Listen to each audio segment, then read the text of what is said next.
Good evening, everyone.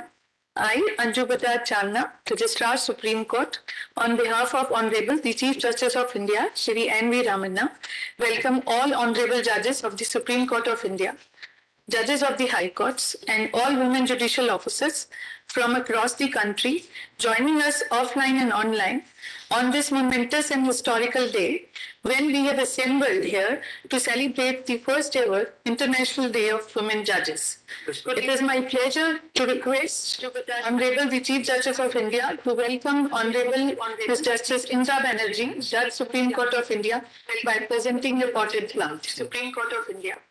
Judges of the High Courts and all women judicial officers from across the country joining us offline and online on this momentous and historical day when we have assembled. It is my pleasure to request the Chief Justice of India. Now I request Honorable the Chief Justice to felicitate Honorable Ms. Justice Hema Kohli, Judge Supreme Court of India, by presenting a potted plant.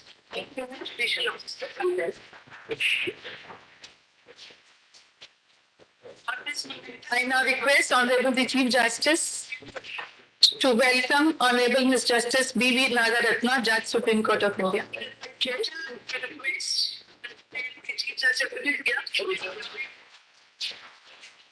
I request Honorable the Chief Justice N.V. Ramanna to felicitate Honorable Ms. Justice Bela and Trivedi, Judge Supreme Court of India.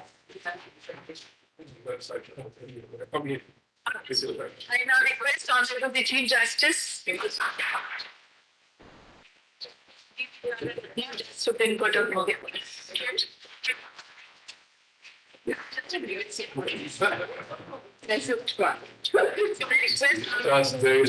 you, Lordship, for doing the honors. May I now request Honorable Ms. Justice Indra Banerjee, Judge Supreme Court of India, to deliver welcome address on this occasion. Whenever comfortable, you see, you can do it from the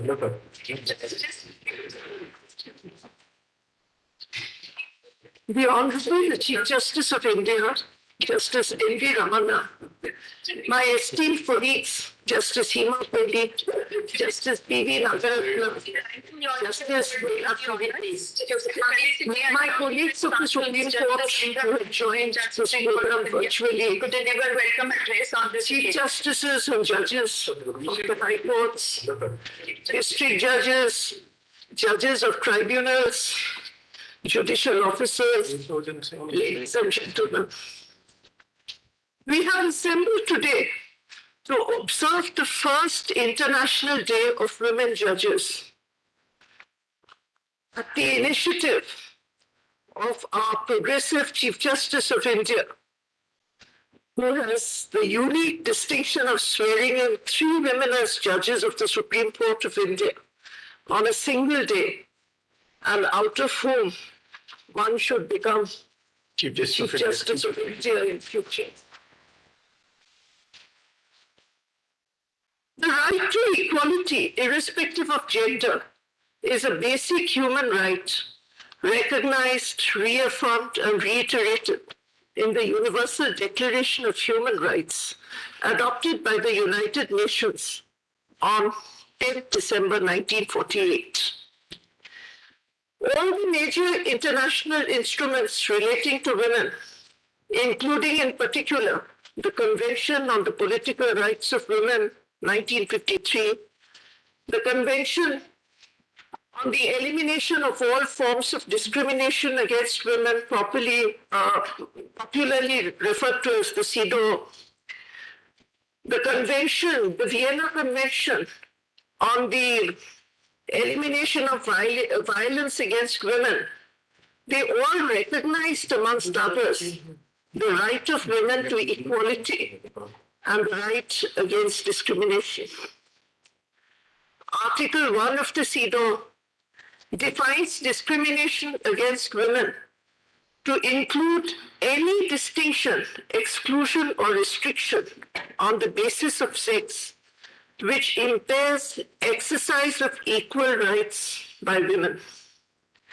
Article 2 exhorts state parties to condemn discrimination against women in all its forms and manifestations and to ensure adoption of gender equal laws and women-friendly legal system, policies and practices. Today, most modern constitutions incorporate gender equality provisions. The Indian Constitution mandates elimination of discrimination against women.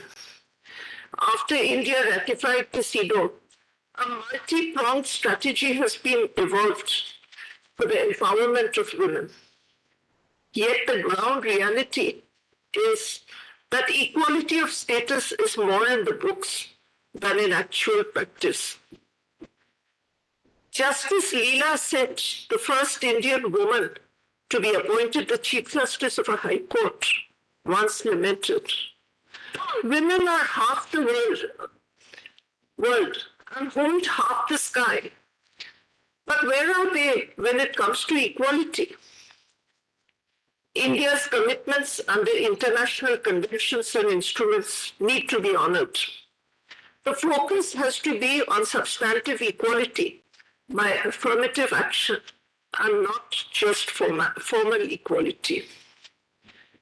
Kofi Annan, the former Secretary General of the United Nations and winner of the Nobel Peace Prize in 2001, had said, "Gender equality is more than a goal in itself.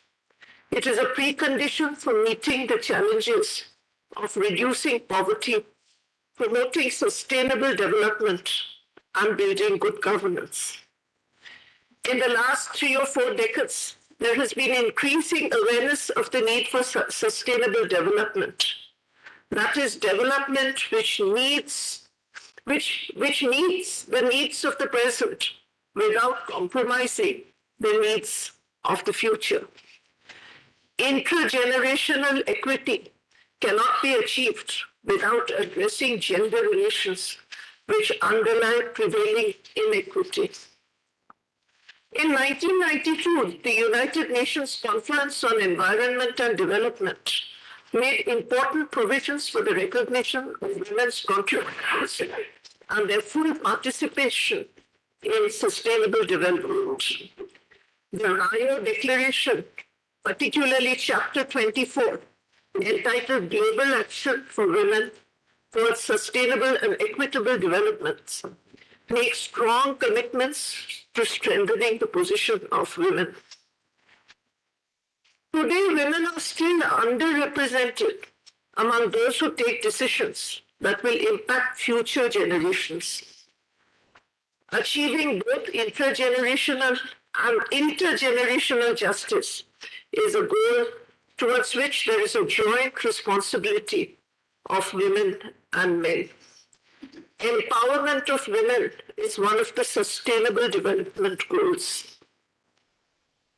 On 26th April 2021, at its 75th session, the General Assembly of the United Nations reaffirmed the 2030 Agenda for Sustainable Development and reaffirmed that gender equality and empowerment of all women and girls would make a crucial contribution to progress across all the Sustainable Development Goals and targets.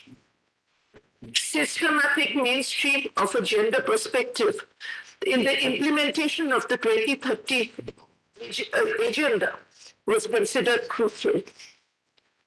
Noting that a relatively small number of women have been judges, the General Assembly decided to proclaim 10th March of each year the International Day of Women Judges and requested the Secretary General to bring the resolution to the attention of all member states and other organizations for observance of this day.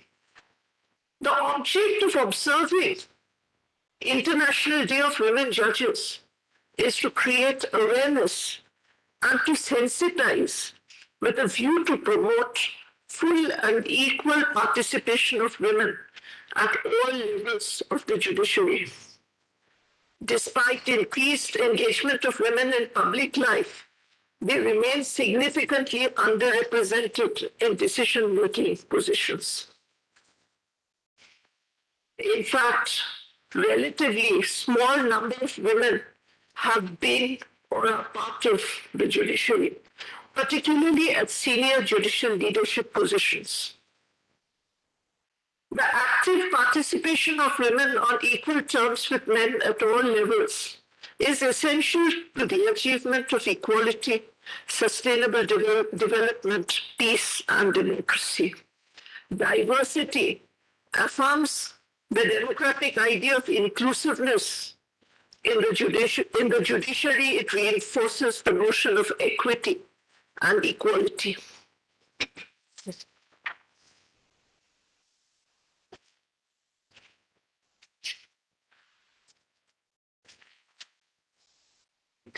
The presence of women judges signals equality of opportunity for women, and the inclusion of women judges provides active monitoring for other women who wish to pursue careers in law. Their presence in the constitutional courts and the higher judiciary would usher in a change of mindset in the people with regard to the stereotype roles of men and women. In India, the representation of women in the judiciary has been abysmal. Since its inception in 1950, the Supreme Court has seen only 11 women judges. In high courts across India, the percentage of women judges is low. Gender stereotyping norms often play a significant role in preventing women's full participation in the judiciary. There are sometimes complaints also of gender discrimination and harassment of women judges. Sometimes women are reluctant to join judicial service in apprehension of postings in remote areas, lacking in residential and other basic facilities. In the high courts, the proportion of women is low. The Madras High Court, with an approved judge strength of 75 judges and current judge strength of 59 judges, has 12 women on the bench, 1/5 of the total strength, which is the maximum number of judges in a high court in India. Delhi High Court has 7 women out of 34 on the bench. Bombay High Court, with a strength of 59 judges, has only 6 men. Punjab, Haryana has 7. Calcutta High Court has only 5. The High Courts of Tripura, Uttarakhand, Patna, Meghalaya, and Manipur have no women at all. Many high courts, the High Courts of Jammu and Kashmir, Jharkhand, Rajasthan, Himachal, and Orissa, have only 1 woman on the bench. The Allahabad High Court, the largest high court in terms of judge strength, with an approved judge strength of 160 judges and current strength of 93 judges, has only 5 women on the bench. The Telangana High Court, of course, has a much better percentage of women on the bench. 6 out of 19 judges are women, which is almost 1/3 the judge strength. Kerala High Court, with an approved judge strength of 47 judges and current strength of 39 judges, has 6 women on the bench. Justice Ruth Bader Ginsburg was once asked, when will there be enough women on the United States Supreme Court? This is when the Supreme Court of the United States had 4 women on the bench. Her reply, which made the headlines, was, when all 9 seats are filled by women judges. Her logic was simple.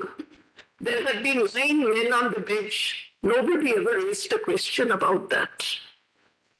Justice Ginsburg firmly believed that she did not fight for women's rights, but for the constitutional principle of equal citizenship stature of men and women. Judgments delivered by Justice Ruth Bader Ginsburg have been followed by the Supreme Court and other courts. Even minority judgments have been followed in Navtej Singh Johar and in case Puttaswamy. A statement made by Ginsburg in a speech at the 51st Cardozo Memorial Lecture in 1909 has been quoted in a judgment. We are losers if we neglect what others can tell us about endeavors to eradicate bias against women, minorities, and other disadvantaged groups. For irrational prejudice and rank discrimination are infectious in our world. I sincerely hope that in taking decisions with regard to appointments, what has been said by Justice Ginsburg will be kept in mind. And I sincerely hope that before I demit office in September, many more women will be appointed to the Supreme Court.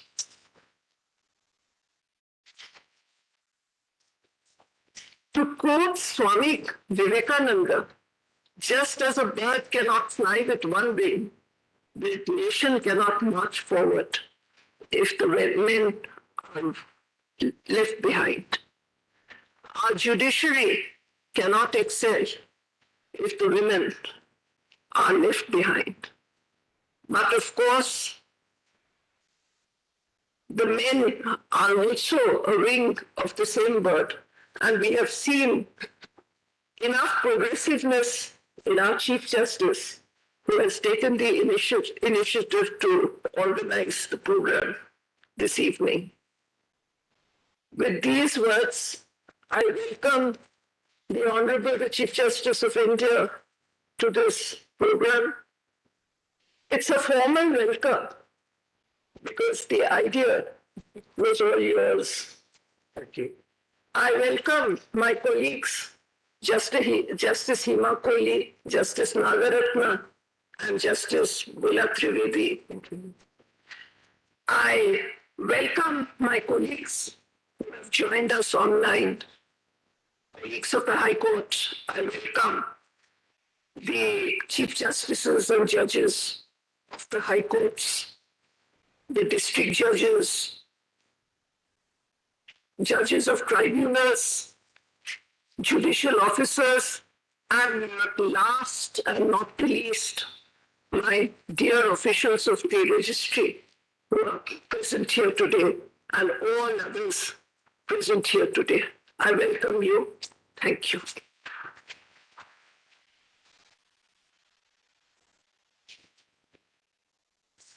Thank you, Leadership, for your warm and thoughtful address. May I now request Honorable Ms. Justice Bela M. Trivedi to address the gathering. So we want to use the planets also. Whichever is comfortable. That's okay. That's fine. Uh-huh. Namaskar and good evening, everybody. Honorable Mr. Justice N.V. Ramana, Chief Justice of India, my esteemed senior colleagues, Justice Indra Banerjee, Justice Hima Kohli, Justice B. Nagaratna, my other esteemed colleagues in the Supreme Court, my esteemed brother and sister judges in the High Courts, esteemed members of the Judicial Fraternity of India, all other participants who have joined this program virtually. Yesterday, when I tried to formulate my thoughts for today's speech, a number of questions flooded my mind. I jotted down a few of them and tried to answer them by myself. The first and foremost question that came in my mind was, why do we tend to sing and hear songs of patriotism more on Independence Day and Republic Day and hear lectures on gender equality more on International Women's Day on 8th March every year? And now there is one more day declared by the UN General Assembly, the International Day of Women Judges? My answer is it's all symbolic, but perhaps essential to strike the right chords and set the right tunes in conformity with the composition of the objectives set out in the preamble of our Constitution. The noble and laudable objectives reflected in the preamble are to secure justice, social, economic, and political, and equality of status and of opportunity. The said objectives encompass gender equality in judiciary also. Gender equality is also the fifth of 17 Sustainable Development Goals set out by the United Nations in 2015 to be achieved in 2030. The 17th Sustainable Development Goal recognized that an action in one area will affect the outcomes in the others, and that the development must balance the social, economic, and environment sustainability. The next question that came in my mind was why an equal representation of women in judiciary is considered to be such an important issue when the main role of a judge is to interpret the law and deliver the justice in accordance with law. The quick answer which came in my mind was to balance the scale of justice and to do complete justice. It is said that the whole world is nothing but the cosmic dance of Lord Shiva. And one of the forms of Lord Shiva is Ardhanarishwar, that is represented as half male and half female, Shiva and Shakti. If we translate this form of Ardhanarishwar, it means the Lord, which is half woman. Though a paradox appears to exist in this form of Ardhanarishwar, as such, it represents the wholeness and completeness of human existence. In my humble opinion, the wholeness and completeness of justice also demands equal representation of Shiva and Shakti, that is, men and women judges on the bench. The goddess of justice is allegorical personification of moral force in judicial system. Though in female form, her attributes are a blindfold, a set of scales, and a sword. As we all know, the blindfold represents impartiality, the set of scales symbolizes equality, and the sword represents authority and enforcement of law, all in complete harmony with the cause of dispensation of justice.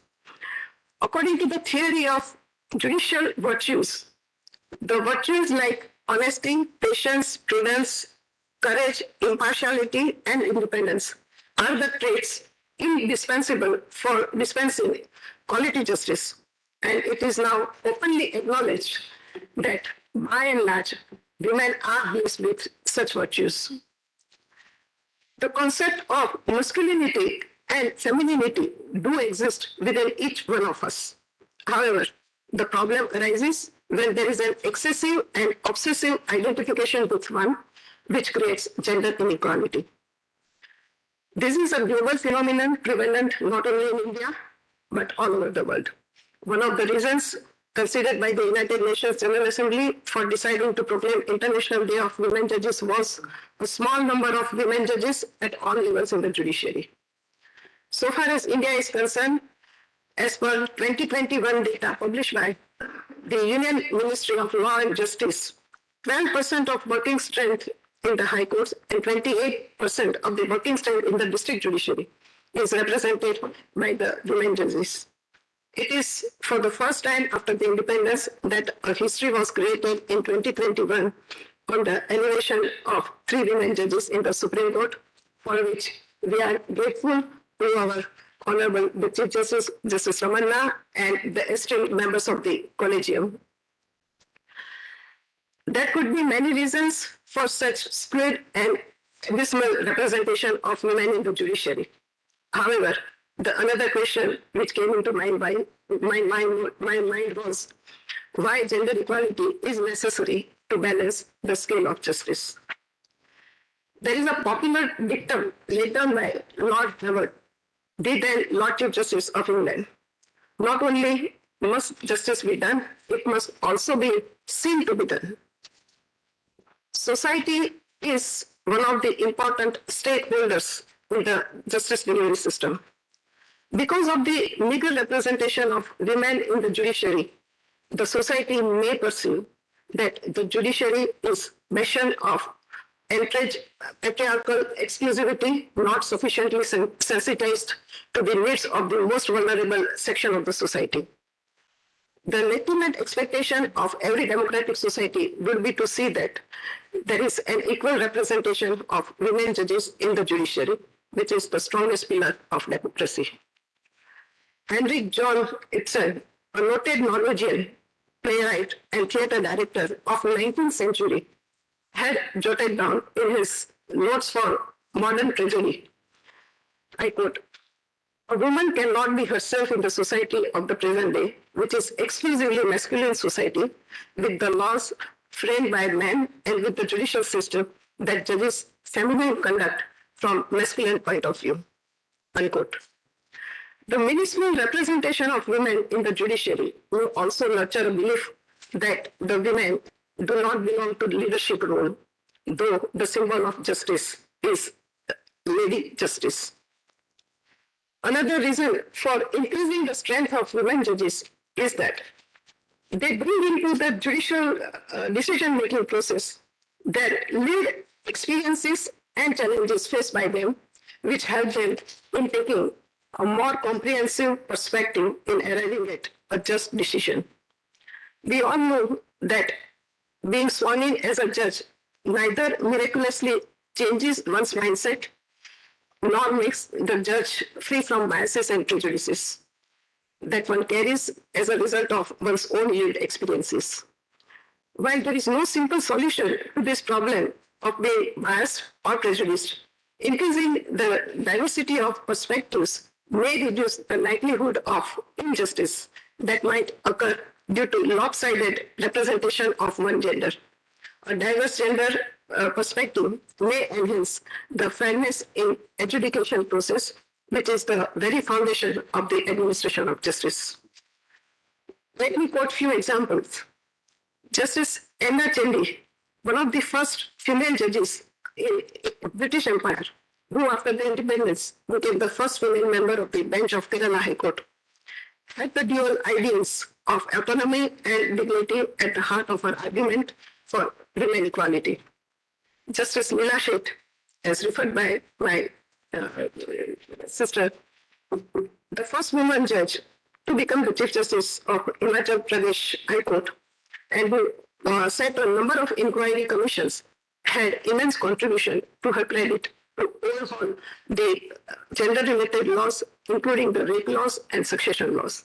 Justice Fatima Bibi was also first female judge of Supreme Court and who served as a member of National Human Rights Commission.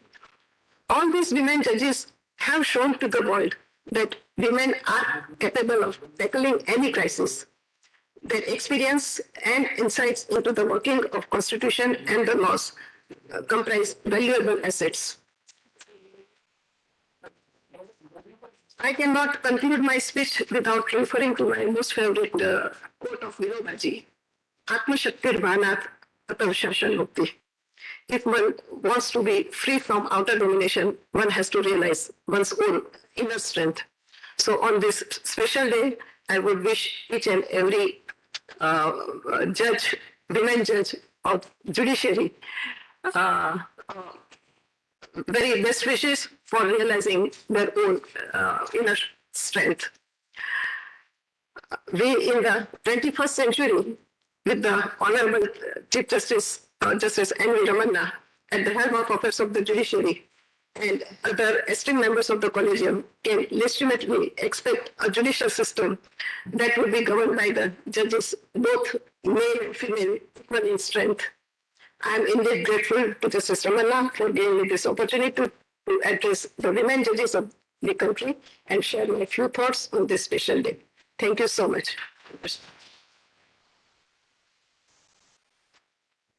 Thank you, Ladyship, for your kind and beautiful words. May I now request Honorable Ms. Justice B.V. Nagaratna to express her views on the occasion.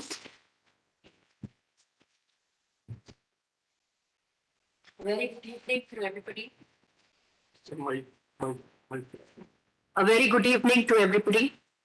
Honorable the Chief Justice of India, Shri N.V. Ramana Gadu, Honorable Justice Indira Banerjee, Honorable Justice Hema Kohli, Honorable Justice Bela M. Trivedi, Honorable Judges of the Supreme Court of India, and all other colleague judges of the Supreme Court of India, Honorable Chief Justices and judges of the High Court who have logged in, learned judges of the District Judiciary from all over India, distinguished invitees, Secretary General and registrars of the Supreme Court, ladies and gentlemen. At the outset, I extend my greetings and good wishes to all judges on International Day of Women Judges, and particularly to all women judges. I thank Honorable the Chief Justice of India for initiating this program, as it is a recognition of the contribution of women judges to the judiciary. And I thank His Lordship for giving me an opportunity to share a few of my thoughts on the topic, gender diversity, enhancing the efficacy of justice delivery system. International Day of Women Judges is a potent symbol that will celebrate the accomplishments of women judges, provide a focal point to educate the public, and serve as an inspiration to young women who aspire to become judges. According to Judge Vanessa Ruiz, President of the International Association of Women Judges, and I quote, "By their mere presence, women judges enhance the legitimacy of the courts, sending a powerful signal that they are open and accessible to those who seek recourse to justice," unquote. It is in that context that I stress on the importance of altering the demographics of the judiciary, whether the lower or the higher judiciary, to include more women judges. The judiciary at every level is required to be sensitive, independent, and free from bias. I'm conscious of the fact that there is no single point antidote that may be applied to ensure the same. But by promoting gender diversity in the judiciary and thereby diversifying the life experiences of those who adjudicate cases, we will be moving several steps closer towards ensuring that a multitude of perspectives have been considered, weighed, and balanced in arriving at decisions. Inclusion of women in the judiciary would also ensure that decision-making process is more responsive, inclusive, and participatory at all levels. We often find that women who enter the legal profession get into it, but very few get up. To holistically understand effective participation of women in the judiciary, it is important to look at three main phenomena. One, the entry of women into the legal profession.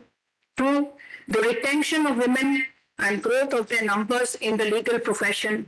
And three, the advancement of women in numbers to senior echelons of the profession. Presence of women judges gives democratic legitimacy to the seat of dispute resolution because it enhances diversity on the bench. All judges bring with them their personal experiences when they use their judicial discretion to decide a novel case. Women judges deciding gender issues or women-related issues are likely to come up with more empathetic and better courtroom experience for the victims. The point regarding gendered sensibility has one theory attached to it, and that is women bringing sensitization to the judiciary. Why? That is, when a woman judge decides a case, she brings her myriad life experiences into the ambit of judicial decision-making, which are pertinently different from men. Thus, according to this theory, inclusion of women's experiences will make law more representative of the variety of human experiences. Advancing women's greater participation in the judiciary also plays a role in promoting gender equality in broader ways.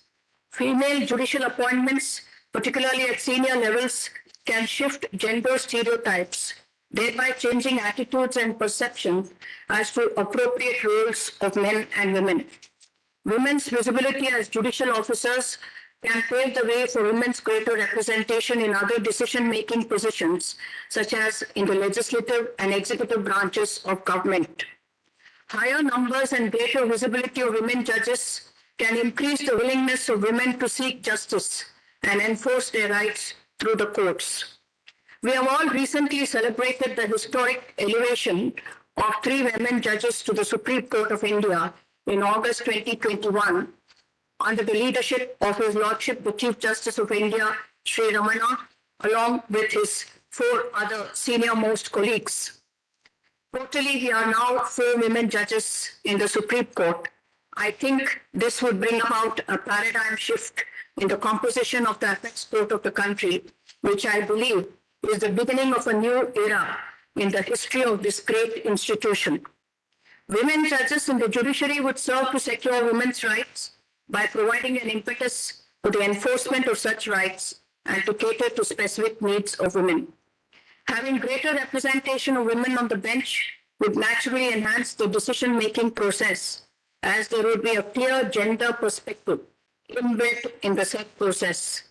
In other words, women judges can enhance the quality of decision-making and thus secure justice, particularly for the women litigants. As a result, the quality of justice dispensation system itself will improve, ultimately leading to greater access of justice to women. The society in general and women in particular would thereby benefit as great confidence would be generated to approach the law courts for enforcement of the rights. Hence, I argue for greater need and representation of women in the judiciary. But by this, I would not like to undermine the efforts and endeavors of male judges who have been crusaders of women's rights and have secured justice for women in the society.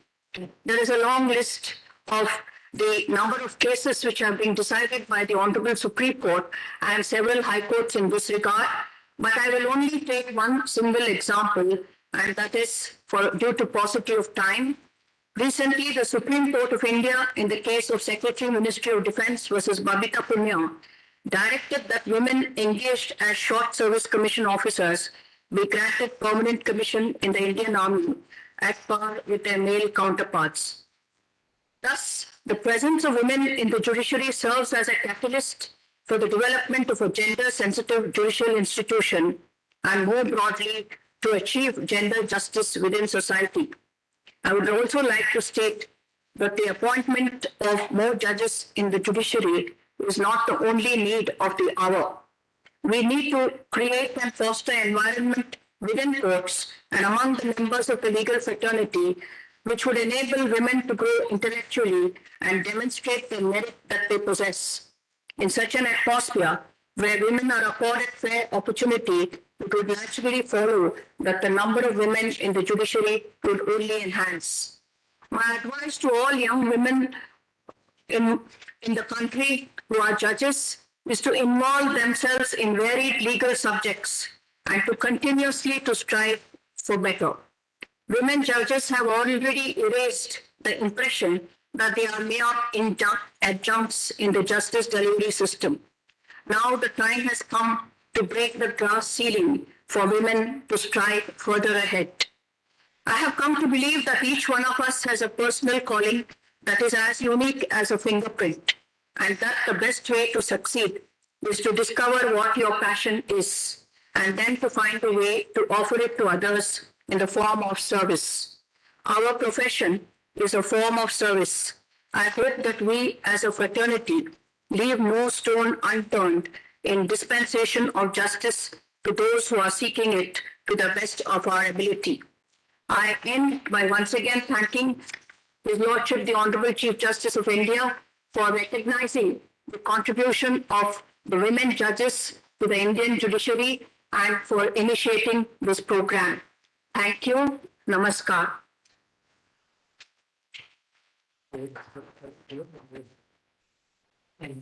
Thank you, Ladyship, for your valuable guidance. With immense pleasure, now I request Honorable the Chief Justice of India, Shri N.V. Ramanna, to address the august gathering on this occasion.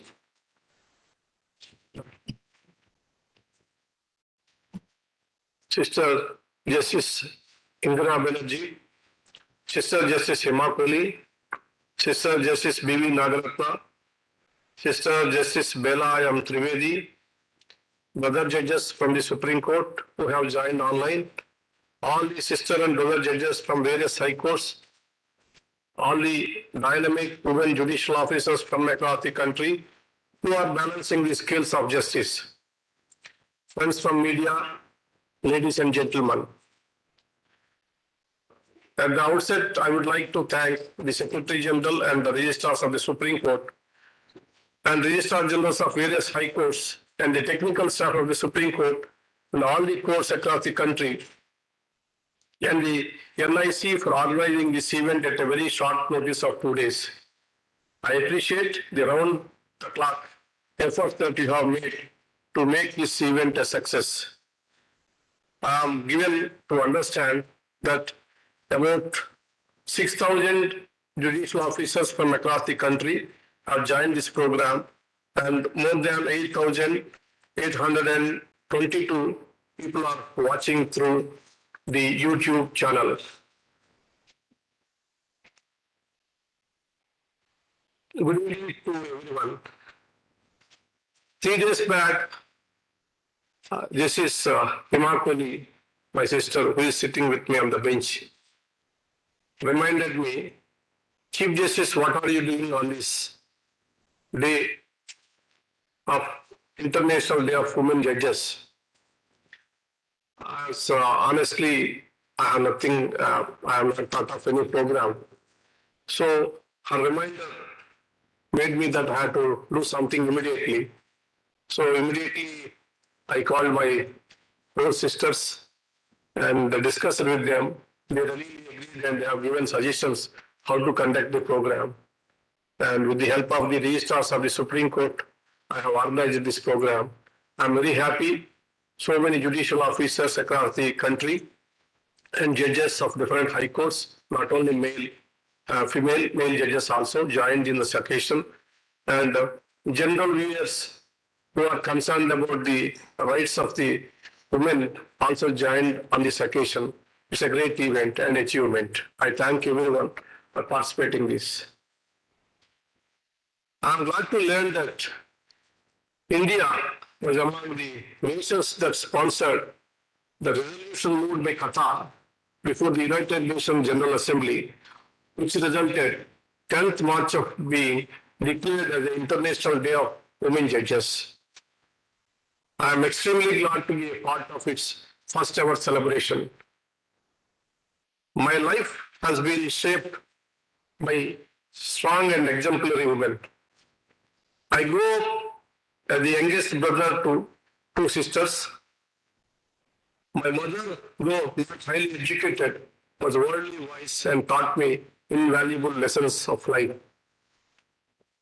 For the first time, last 4 decades, I am being supported and guided by the wise counsel of my wife. I am also a proud father of 2 daughters. Bringing them up was a great learning for me. All these women in life have deeply influenced the way I think and act. I am wholly conscious of the systemic prejudices women have been facing, particularly in the Indian society. One of the main barriers for the continuing battle of women, in spite of acquiring sufficient skills and knowledge, in the lack of adequate representation at the helm of affairs. We have marched to a stage where women are in a position to compete with the men in every walk of life. All that they need is the right opportunity to showcase their skills. It is imperative for the justice delivery system to be in the forefront of progressive change. Now, we are having 4 women judges in the Supreme Court, which is the highest ever in its history. In near future, we shall be witnessing the first ever female Chief Justice of India. But I think we are still far away from the ensuring at least 50% reservation of women in our judiciary. The legal profession still remains male-dominated, with severe underrepresentation of women. We have been trying to do our best to correct this imbalance in our judicial system. After I assumed the office of the Chief Justice of India, we have so far filled 9 vacancies in the Supreme Court, out of which 3 vacancies are filled with women. I sincerely thank my colleagues, senior brother judges, Justice Lalit, Justice Kanvilkar, Justice Dhananjay Chandrachud, and Justice L. Nageshwar Rao, who supported me. For the High Courts, we have recommended so far 192 candidates.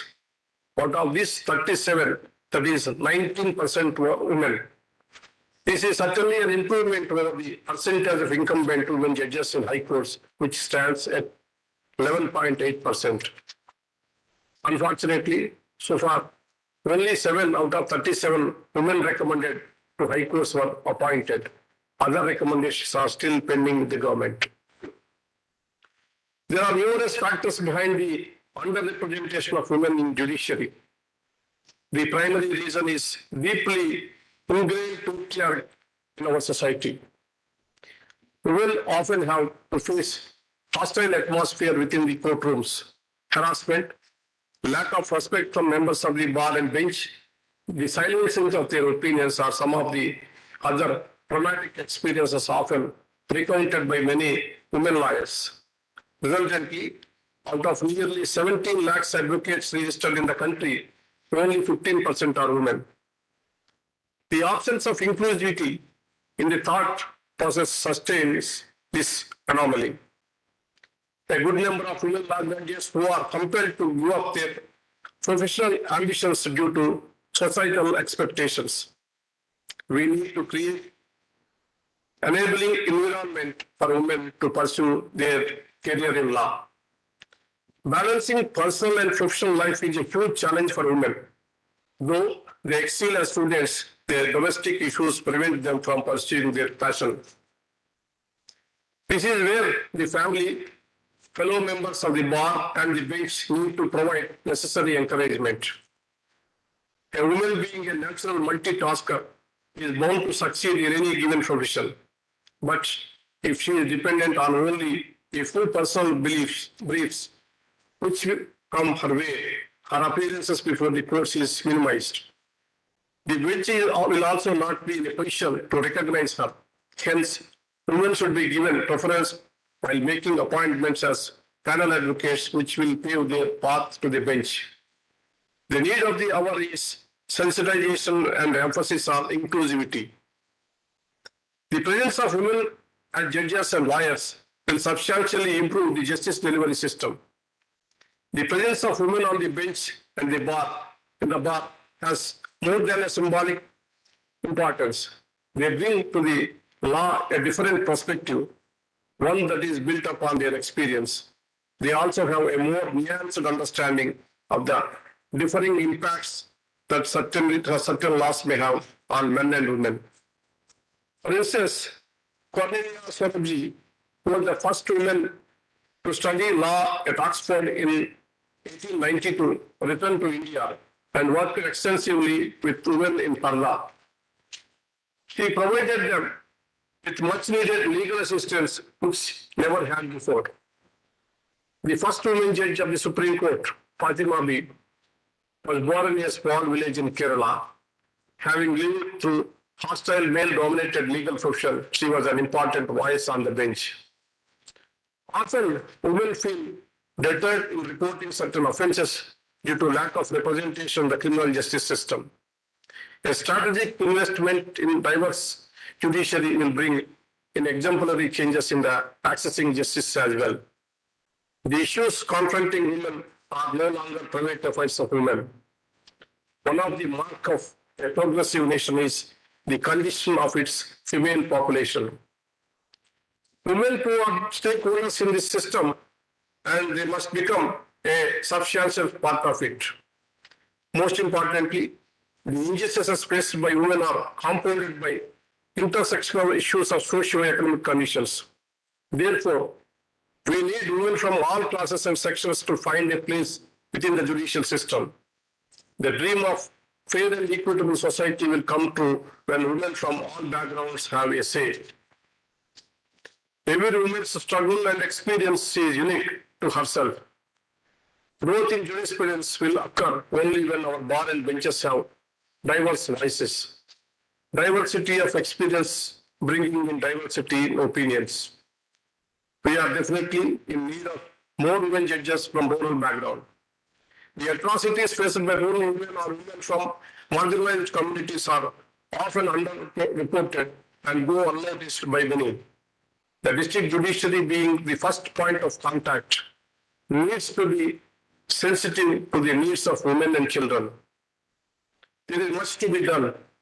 The recognition of 10th March as International Day of Women Judges is an important step to create awareness and mobilize political will.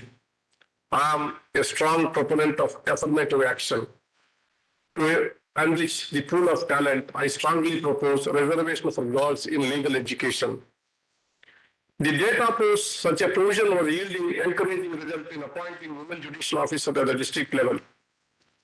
Telangana with 52%, Assam with 46%, Andhra Pradesh with 45%, Odisha with 42%, Rajasthan with 40% of women among judicial officers have done well with the reservation for women. I strongly feel that the policy of providing reservation to women needs to be replicated at all levels and in all the states. I hope events such as today inspire young and talented girls to study law and join the profession. I urge all the stakeholders to pledge towards an inclusive and equitable future, where gender will no longer be a barrier towards achieving one's dream. The promise of equality in our constitution must translate to substantiating equality for all women in the country. Beforehand, I want to say, at an event organized by the Delhi Women Advocates, I had borrowed the words of Karl Marx and said, "Women of the world, unite. You have nothing to lose but your chains." That call of mine was sought to be projected as instigating a revolution. If giving women their due share is a revolution, I would be very happy to be branded as a revolutionary. I wholeheartedly welcome such a revolution. Thank you very much. Thank you, Lordship, for your valuable words of wisdom and for encouraging women judges across the country. Now I invite Honorable Ms. Justice Hema Kohli to propose vote of thanks. A very good evening. In giving my vote of thanks, I have the privilege of stringing together the thoughts of Honorable the Chief Justice of India, Justice N.V. Ramanna, Justice Indira Banerjee, Justice Nagaratna, Justice Pela Trivedi, and of course, of sharing my own views on this landmark day to celebrate the very first time the International Day of Women Judges. This momentous occasion stands for celebrating gender diversity on the bench. Entry of women judges into institutions that have traditionally been male-dominated is itself a step in the right direction. In an ideal situation, women ought to be represented in equal numbers in the judiciary just as men, keeping in mind their ratio in the general population and the number of female students who have graduated in law. But that is not the case. The reality is that even after India has completed 75 years of independence, it is for the first time that there are 4 women judges out of 32 judges in the Supreme Court, with an abysmally low number of 83 women judges out of 680 judges in the High Court, and about 30% women judicial officers in the subordinate courts. How do women judges enhance the justice delivery system in our country? Their presence in each tier of the judiciary goes a long way in gaining the trust of the public at large and of strengthening the judiciary. They enhance representativeness in the courts. They validate the rule of law. They embody a particular section of the society that has been suppressed for a long, long time. Women judges give an impetus to budding women lawyers to excel in their careers and aspire for judicial posts and achieve excellence in the legal profession. They shatter the stereotype reaction that women are not fit to adorn the bench as they are likely to react to situations emotionally or be less rational. They contribute significantly to the texture of decision making and thereby uplift the quality of justice. Their nuanced approach to the facts of a given matter can lend a new dimension to the thought process. As caregivers and multitaskers at home, women bring onto the bench their real-life experiences that bestow a unique gender perspective to adjudication and sanctify judicial action on the touchstone of legal principles. A large presence of women judges goes a long way in encouraging women in general to knock at the doors of the court for enforcement of their rights. The myth that power, ambition, influence are the sole characteristics of a male stand exposed. It is high time that students are taught about successful female professionals, whether in the field of legal practice or as judges, as CEOs, as activists, as authors, artists, scientists, technocrats, and entrepreneurs or innovators for being role models. When women step into positions of power and authority, they influence critical decision-making in all spheres of life and help in closing the gaping gender gap. They have the virtues of being more inclusive, more perceptive, more encouraging, and fair-minded. They carry it to the bench.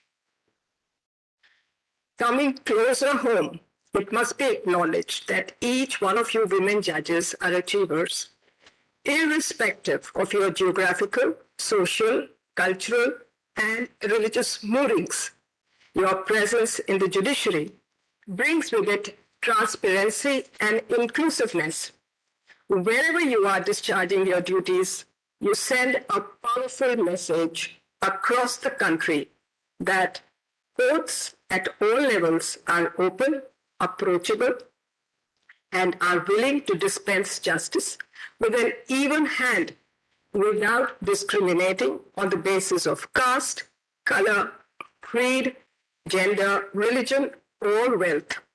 Women judges validate the judicial system, and their inclusion in large numbers is a palpable realization of the constitutional codes. An increased participation of women in the judiciary and a large number of women qualifying for judicial appointments augurs well for the system. Notwithstanding factors like family responsibilities cast on women who are primary caregivers for the children and the elderly at home, their delayed entry into the profession, their compulsion to give up their careers midstream due to family commitments and motherhood, besides the limitation on their selection due to a shallow pool of available candidates, fact remains that several women, like those present here today, both physically and virtually, have managed to achieve their desired goal. This is no mean task and deserves to be recognized and applauded. It is said that self-critique is the best method of self-improvement. Honorable the Chief Justice has himself been at the forefront of this judicial introspection. Underrepresentation of women at all levels in the judiciary has been highlighted by him at different platforms. He has frequently emphasized that it is time to move from token representation of women in the judiciary to induct a vibrant number in direct proportion to the population composition. At least 3 amongst us stand before you today as a testimony of the largest ever representation of women in the highest court of the land, for which all the credit goes to Justice Ramanna and the members of the Collegium. I must acknowledge the support received from our male colleagues in going that extra mile whenever required, both in court and outside, of making us feel welcome and equal. Our collective presence in the Supreme Court represents the aspirations of several women professionals who are trying their best to realize their hidden potentials. We four hail from different regions of this country. One is from the north and the other from south. A third from the east and the fourth is from the west. Our upbringing and backgrounds are diverse. Our career graphs don't match. But the underlying bond of being women judges, charting our own independent journeys, runs deep. We have been quick to forge new ties and have connected with each other with ease. They call it that woman thing. I would describe it as that common connect of facing situations in our careers that we relate to, of handling challenges at work with a helping hand extended by another woman colleague, of struggling with a crisis at home and not letting it affect our professional performance, of constantly trying to keep that fine balance between the workplace and home, of coping with the guilt of not being available to families in times of need, of stoically facing the skeptical looks of those who have doubted our merit. We have been through it all, have been tested by fire and sometimes singed too by its heat. We carry those scars with pride, and that's what makes a women judges special. On behalf of my esteemed colleagues present here physically and all those who have logged in virtually from across the country, I take this opportunity to express our heartfelt thanks to Honorable the Chief Justice of India to have graciously acceded to our request and organized this function to recognize the contribution of women judges to the judicial system. I thank Honorable Judges of the Supreme Court of India, Honorable Chief Justices and brother and sister judges of the High Court, judicial officers of the subordinate judiciary of each state, members of the tribunal, esteemed guests, friends from the media for attending this program. My thanks goes to the Secretary General of the Supreme Court, the registrars of this court and all high courts, and their IT teams for organizing the online program in such a seamless manner in such a short duration. May 10th of March each year be etched in golden letters in commemoration of the International Day of Women Judges and welcome more and more women judges on board. Let us hold up the light to lighten the path of those who may follow and widen the stream. Thank you.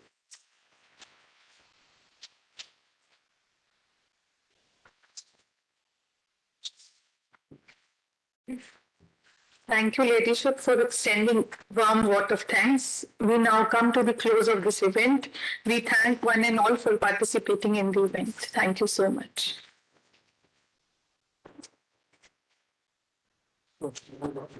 Close.